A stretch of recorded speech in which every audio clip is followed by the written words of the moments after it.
In this video, I'm going to show you how you can get your marketing to do 80% of the closing for you and lower your cost per acquisition. You see, a handful of years ago, it wasn't that difficult to have a great offer, run ads for that offer, get people on a sales call, and close high ticket. And here recently, it's just not working like it used to. And I'm sure that you've seen it become more difficult to get new clients profitably. So we had to make a few changes, but I'll get to that here in a second. My name is Justin Oglesby, one of the co-founders of Conversionly, and along with Zach Williams, we built a business helping people build client acquisition systems. And we've helped over 2,700 clients, so we've been elbows deep in the client acquisition process for the past 5 years. And here recently, it's become more and more difficult to attract new clients. What was working a handful of years ago is just no longer effective. And we've tried so many things. We've tried going back to what was working before the year prior. We've tried new ads, we've tried new funnels, we've tried new platforms, we've tried new sales strategies, we've tried new closers, we've tried new offers, we've tried new guarantees, we've tried to get outside help. And all of those things that we tried really didn't make a dent until we made a few powerful realizations. And we were blessed to be able to figure out what those problems were and come up with solutions to solve it. Now, I say that because I want to let you know that there is light at the end of the tunnel. Now, let me break down what is happening in the market today that is causing all of these issues. Now, when we went back to reflect, we noticed that there were a handful of things that was causing one big problem that was the reason why our acquisition costs kept going up. And not just for us, but for everybody in the market. And these problems stacked on top of each other made for a big shift in the buying process, which we believe now is a new norm. So I've laid this out all in a document that I'm gonna go ahead and pull up now and share my screen. I'm gonna go through these one by one. So number one, the increased competition. There have been a surge of competitors in the marketplace. And I'm sure you've seen it, I know we've seen it. And what this has done is it's driven up the cost of advertising and saturating the market with generic messages. You can see here in this table from 2019 to 2023, the number of advertisers have increased. And this is just advertisers. This isn't people who are doing cold outbound. This isn't people who are doing organic content. This isn't people who are just doing word of mouth. So the number of competitors and the number of advertisers are continuing to increase. Just think about it. When was the last time you clicked an ad and the next thing you know, you saw 7 other similar people that were offering kind of the same things in your newsfeed, all targeting you for the same thing? And if that hasn't happened to you, I challenge you, do a little test. Go on Facebook, go on Instagram, whatever platform that you like to spend time on. Click on an ad, click on one of the next ads that you see. And the next time you log in, watch what happens. You'll see many people with very similar messages, and that's their competition that are going after you, right? And so, people are not only looking at companies similar to what you offer, but they're also looking at other types of solutions that can get them the same result. But there's another challenge that's making things even harder. That's the rise of AI.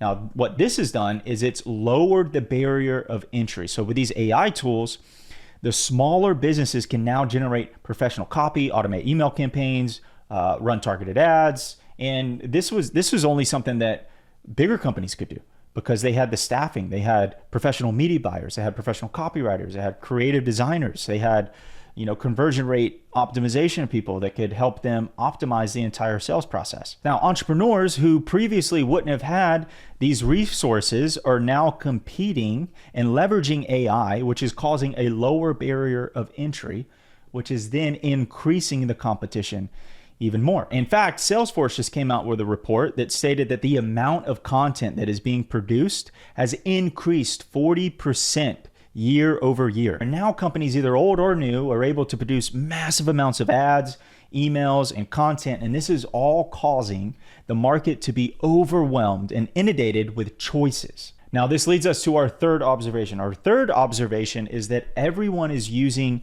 a linear marketing approach, which focuses on what happens now and what happens after the sales call. So most people are going from ad, lead magnet, opt-in page, sales page, calendar, and then call. Now, even if you're thinking about your approach, and if it's even slightly different, this approach right here, it's old and outdated, and it forces the prospect to go down a process that really isn't natural. And this is something that we were guilty of ourselves.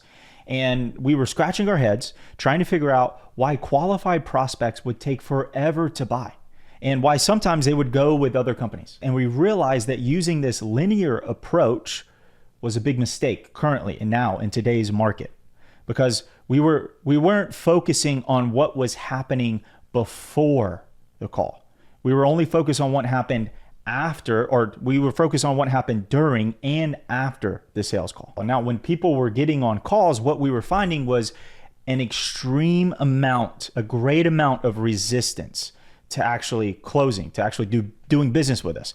And pairing that when we have a ton of companies that are offering a solution to solve a problem, and they have so many prospects, have so many choices, it becomes hard for the prospect to even make a decision or know who to trust. And all this leads to the main reason why the market has shifted, why what we were doing before that was crushing it is not working in today's market. There is no trust because there is no relationship. They had no idea who we are, and they have no idea who you are. And this is why it's easier to close a referral or a word of mouth lead versus a cold lead, someone who's coming from cold traffic, because there is trust. There is a relationship built in.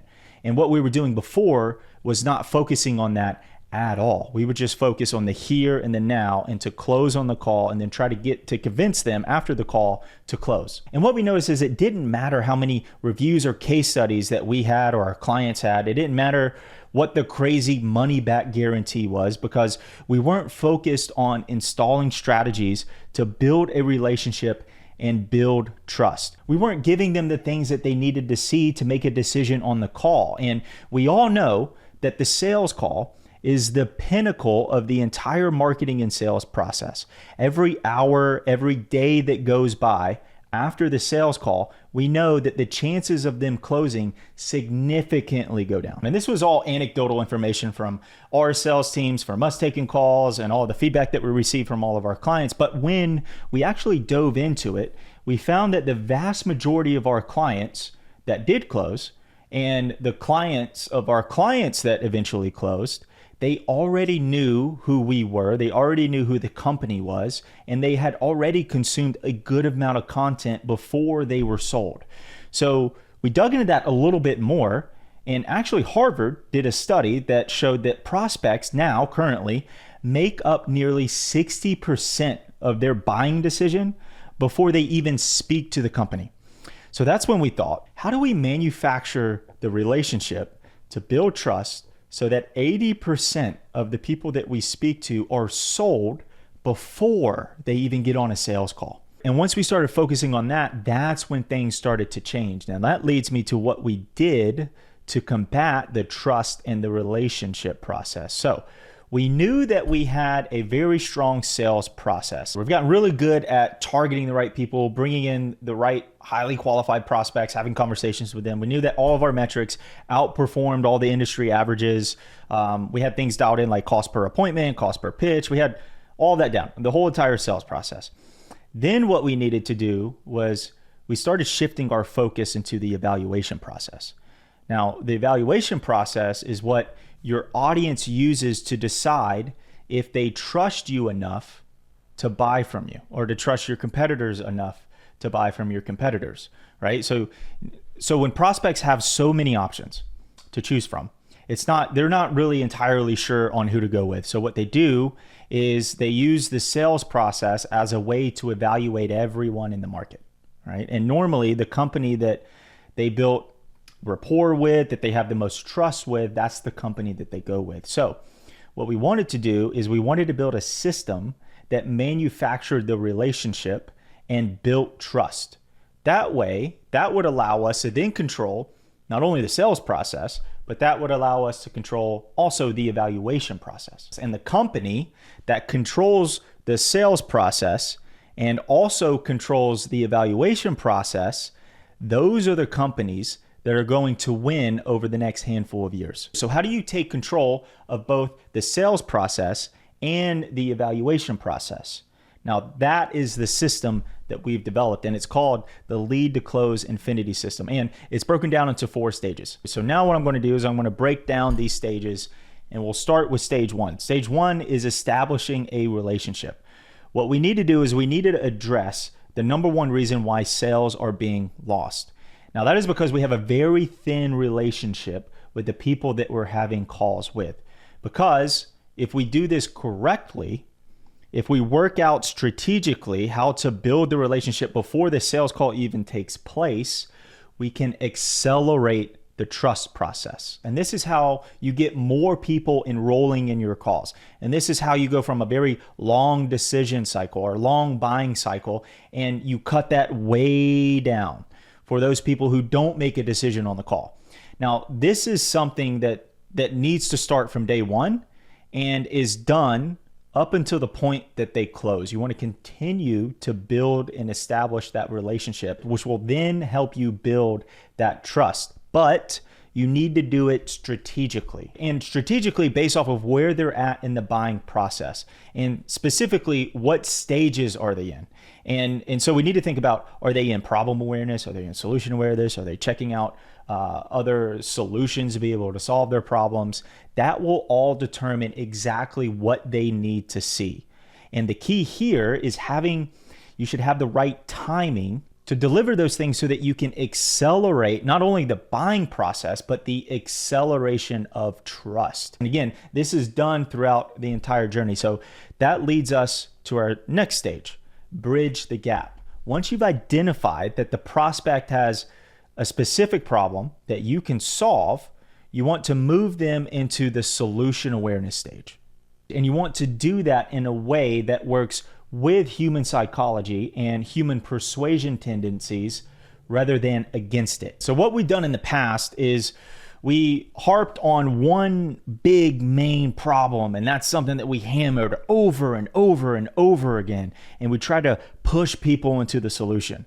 Now that worked, that 100% worked for us, maybe 3, 4, 5 years ago, but that's not something that's working right now in today's oversaturated, competitive, low trust market. But the better way to do it is to do it strategically. Strategically bridge the gap between the problem that they currently have and the solution that you offer. And what we found is that our big main core problems, they were made up of smaller individual problems. And then when we started to address those smaller individual problems head on, that increased our engagement of the overall message.